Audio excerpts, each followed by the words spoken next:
Well, welcome to our Park City Market Talk webinar. I'm Ron Wilstein, a broker here at Keller Williams Luxury Properties Worldwide. And I'm Jeremy Wilstein, the buyer consultant for the Wilstein team, and we're here to present our April 2014 Park City Market Talk webinar. That's right. We're glad you're joining us for this. Lots of news here at the end of the ski season that we want to share with you, starting with, of course, when the resorts are scheduled to close. But recently in the national news, lots of information about vacation home market heating up. We want to update you on that. And then everybody always asks, what happens at the end of the ski season when the snow starts melting? And we'll share with you all the fun things we do in Park City this time of year. And then we're going to do our usual Park City real estate market update. And then we'll share with you some details on Deer Valley's latest and greatest next expansion plans.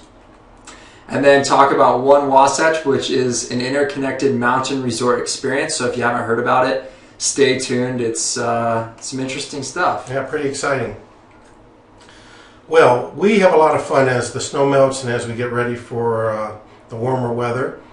Starting with what we had just this past week, the homecoming parade for the Olympians and Paralympic athletes.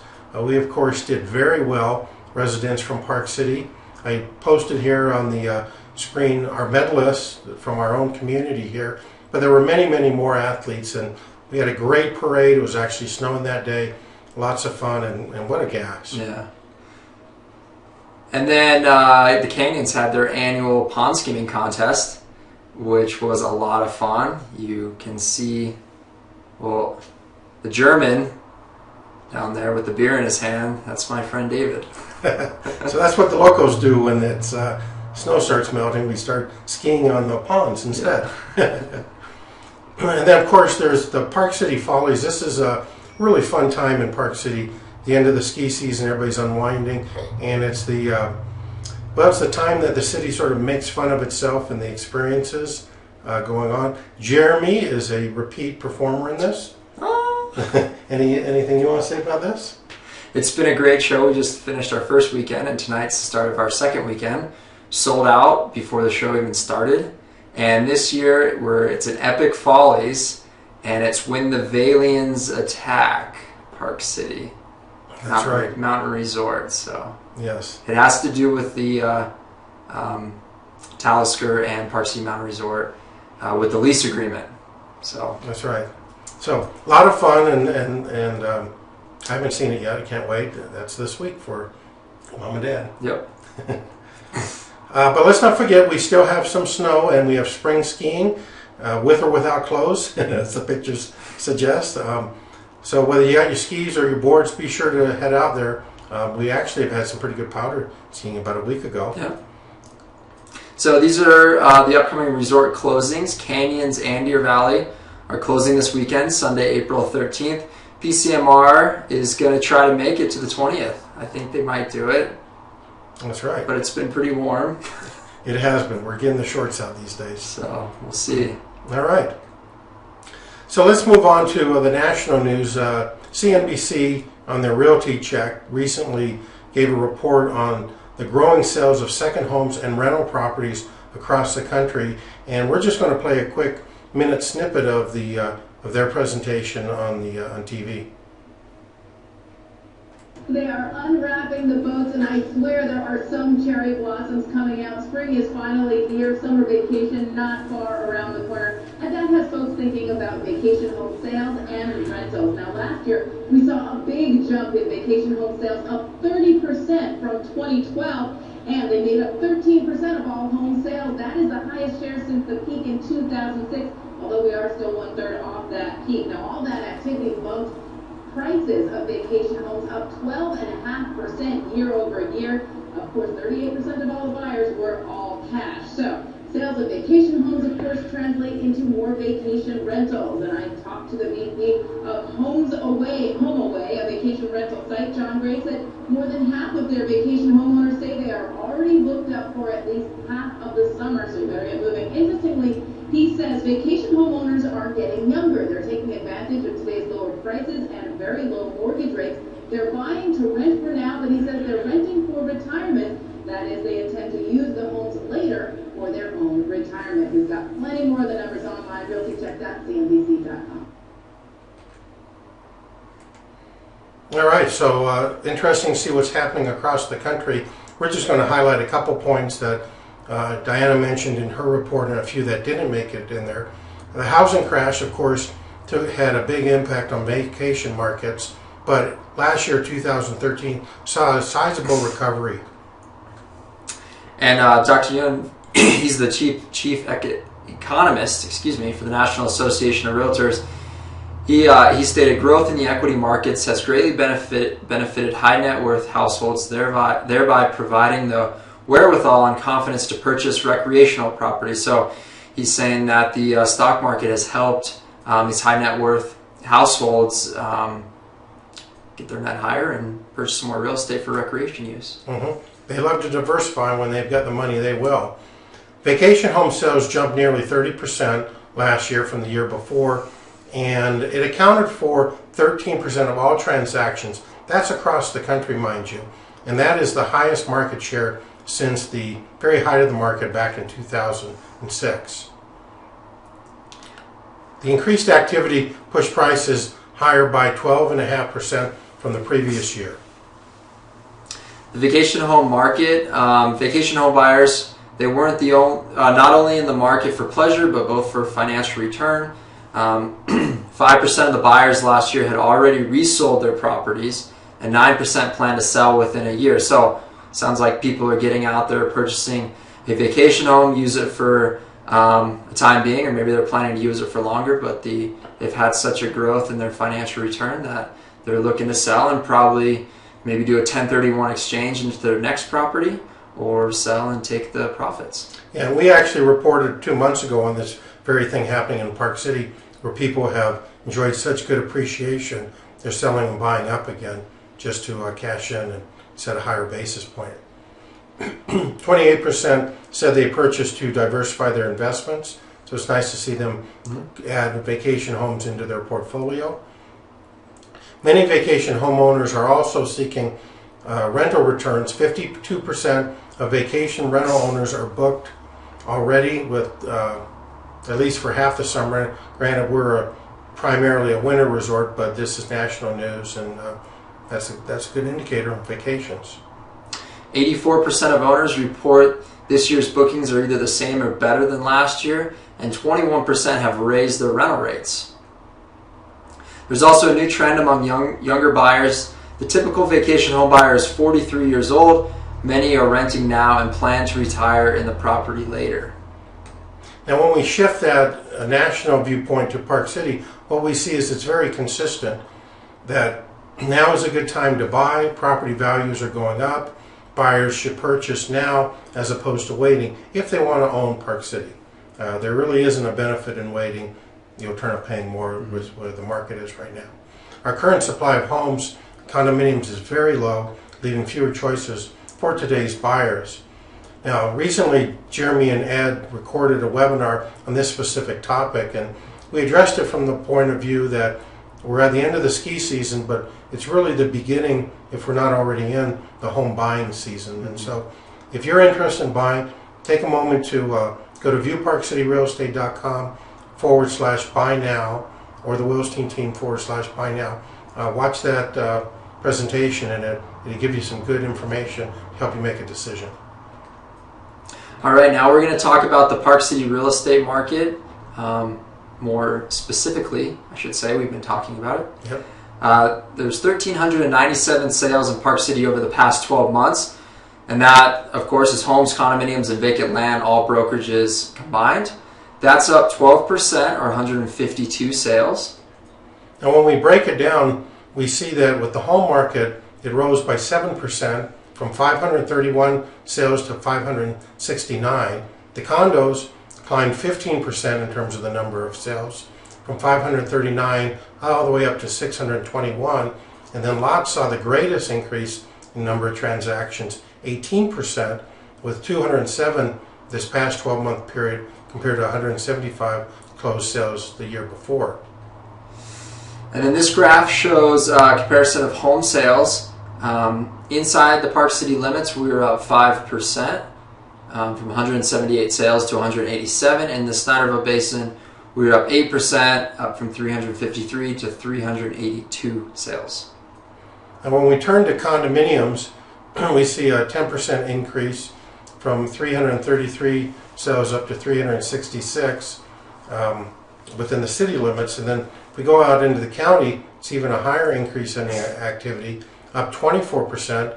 The year before we had 206 sales, this year 255 transactions. So we're having more sales with less inventory. Yep. This is land sales, this graph. We're actually down inside the city limits 24%. I think that has to do with the amount of inventory available because prices have risen quite a bit in Park City. Can't sell what you don't have to sell. Yeah, and in Stuyvesant Basin we've got more land available, so we're up 35% in lot sales. So people are picking up lots and either holding them, doing a spec home, or building their dream home on it. And a lot of what's driving this is because of our limited supply of homes and condominiums. Buyers are saying, well, if I can't find what I'm looking for, maybe I'll buy some land and build it. Yep.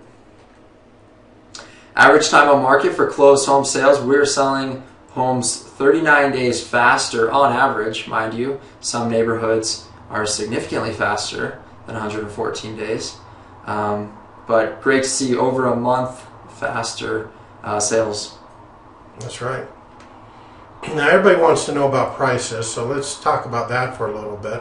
In the home market, we're looking at here medium sold prices, and we're going back from 12 months, April 2013 to into March 2014. In the Park City city limits, the medium sold price rose from $1.1 million all the way up to $1,250,000. It's a nice 14% appreciation.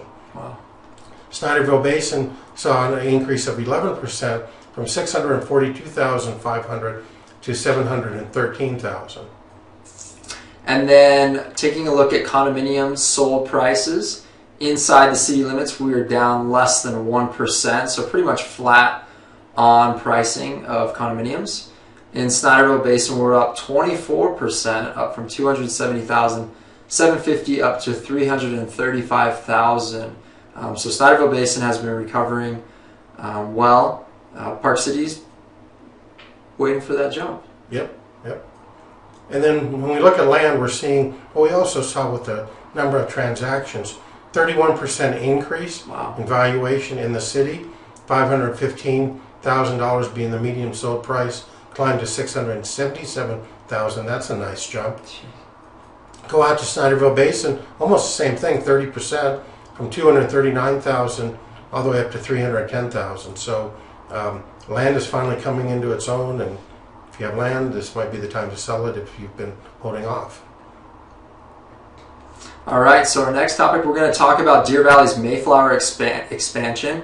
If you haven't heard about this, it's exciting. It's a big expansion, and Deer Valley wants to open up some new ski terrain and then also some more residential development, which they have a lot of, and they want to add some more. Yes, they do.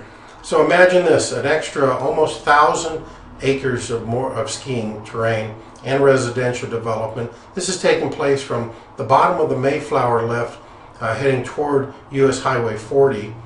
There's going to be an anticipated base area there, much like what you're accustomed to at some of the other bases in Deer Valley. Another 5 or 6 lifts are planned, much more access to the slopes. Yeah. And this expansion will add a good deal of expert and graded tree skiing on the north-facing exposures. North-facing are always the best skiing. That's right. It's nice to talk about expansion at the end of the season. We usually hear about it as we head into the new, but they're going to be working hard on this. And then this is another element of their expansions, not tied so much to the Mayflower area, but Deer Valley plans to add a gondola from Main Street up to the Silver Lake area.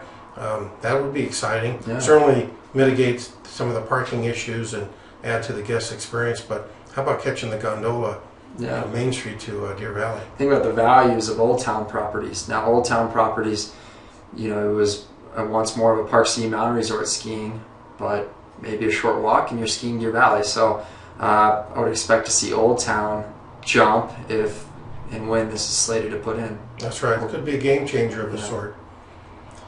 Oh, and then now we come to the ONE Wasatch. How about 18,000 acres of skiing, another 100 lifts, well combined, all in one pass.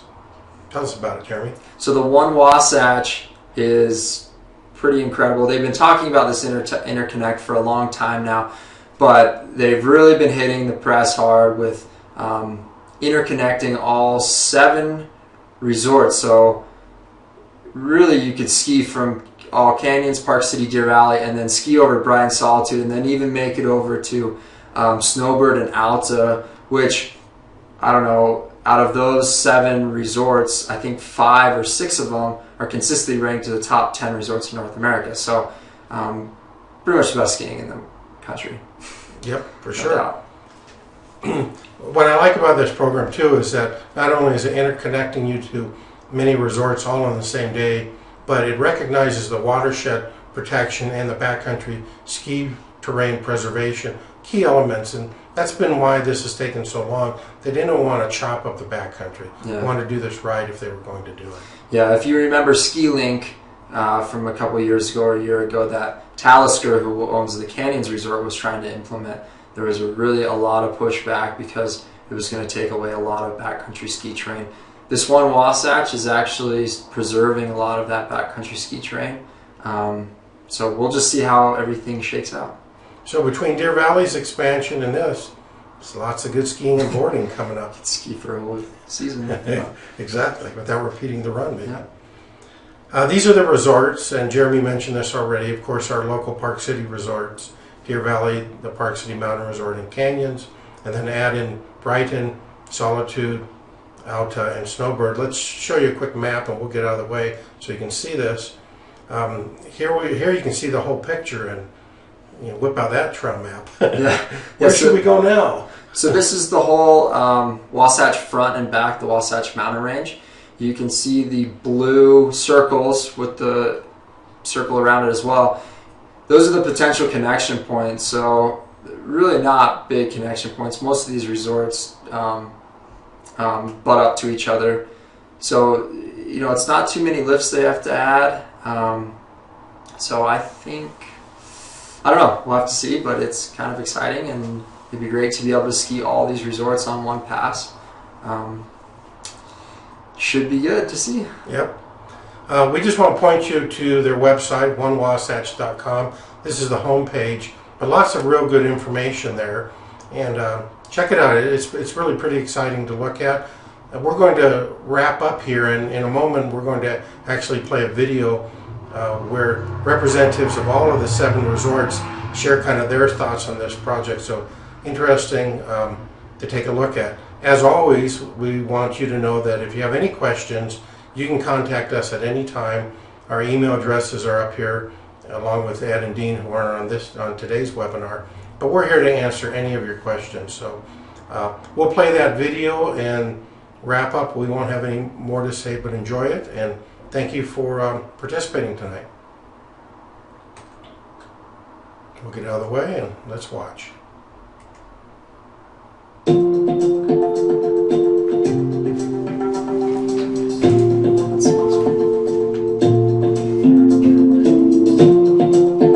ONE Wasatch is the concept of connecting the 7 ski areas and the central Wasatch via chairlifts and ski runs, creating the largest lift service ski experience in North America. 18,000 acres, 100 lifts. 7 resorts, accessible with one pass. It's all on the greatest snow on earth.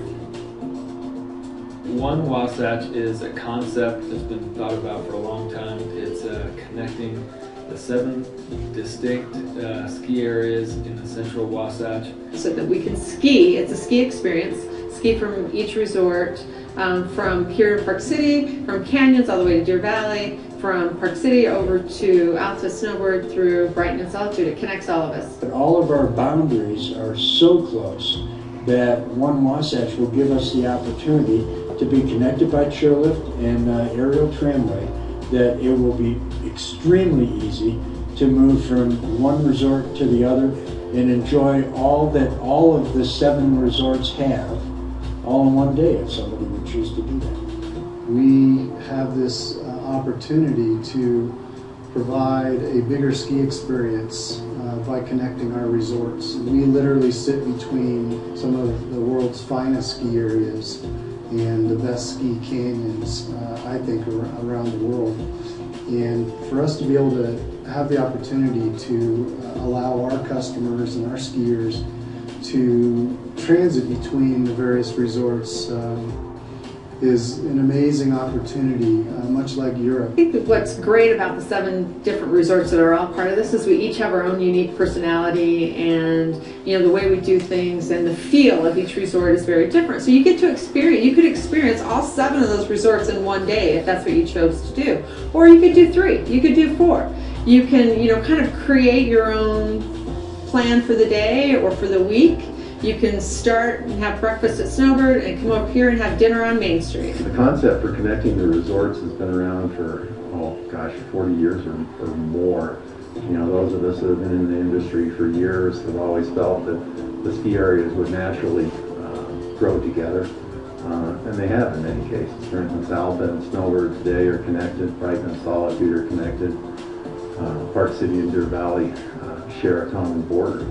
So, the time has come and the technology is available and the desire is there to finish those last little pieces of the puzzle, so to speak, and connect all 7. This concept has been around for a long time. I think right now we have all 7 resorts on the same page, and we all have the same desire and will to get this done. And we all see how important it would be for all of us. It's the next step. We have a unique opportunity here to link together the resorts and still preserve our important watersheds, as well as also preserve vast areas of wilderness and backcountry skiing. All 7 ski resorts up and down the Wasatch Front now are world-class, the first-class operations.